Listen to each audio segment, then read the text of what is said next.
दोस्तों, हम एक कार्सिनोसिन दवाई के बारे में तो वीडियो बनाए हैं। तो कार्सिनोसिन दवाई जो है,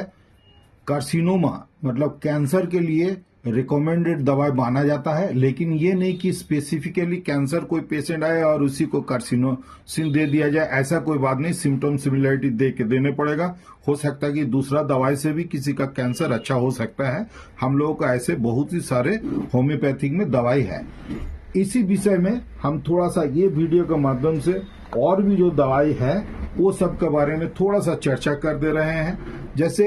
कैंसर पेशेंट का क्या होता है, मसल लॉस होता है, या जहां पे इन्फेक्शन है वो इन्फेक्शन होते होते ऐसा भी है जो कि गैंग्रीनस ग्रोथ हो जाए और बहुत ही ज्यादा अगर जलन उलन रहे, दर्द भी रहे, तो ऐसा परिस्थिति और देखा गया है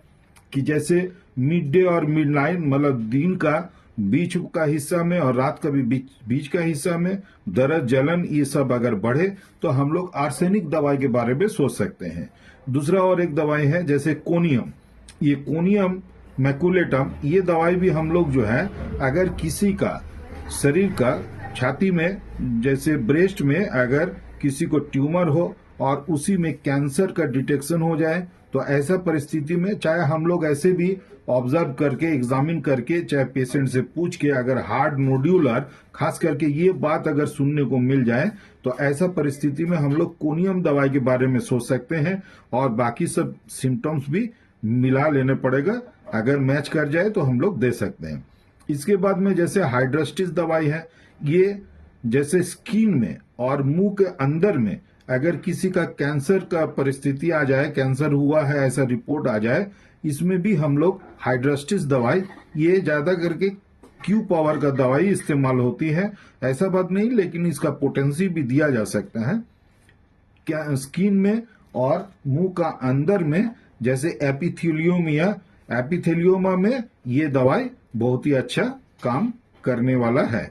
उसके बाद में कार्सिनोसिन के बारे में तो हम बोल दिए हैं। और अगर देखा जाए कि कैंसरस ग्रोथ है, उसके साथ में अगर किसी का खून आ जा रहा है, हेमरेज बहुत ज्यादा है, ऐसे परिस्थिति में हम लोग फास्फोरस और क्रोटेलस ये दो दवाई के बारे में भी सोच सकते हैं। अगर कैंसर पेशेंट किसी के पास आ जाता है तो बाकी कोई भी सिम्टम सिमिलरिटी करके जो भी दवाई आए उसी के साथ में अगर इचनेसिया और हाइड्रोस्टिस ये दोनों दवाई भी अगर ऑल्टरनेट करके चलाया जाए विटामिन के तौर पर, तो उसमें और भी बहुत अच्छा रिजल्ट मिल सकता है। ये मेरा लॉन्ग टाइम प्रैक्टिस का जो एक्सपीरियंस है वो शेयर किए हैं। और हम एक बात बोलना चाहेंगे कि वेल सिलेक्टेड रेमेडी जो होता है पोटेंसी दवाई देके, उसके साथ में अगर कुछ क्यू पावर का दवाई, मादा टिंचर दवाई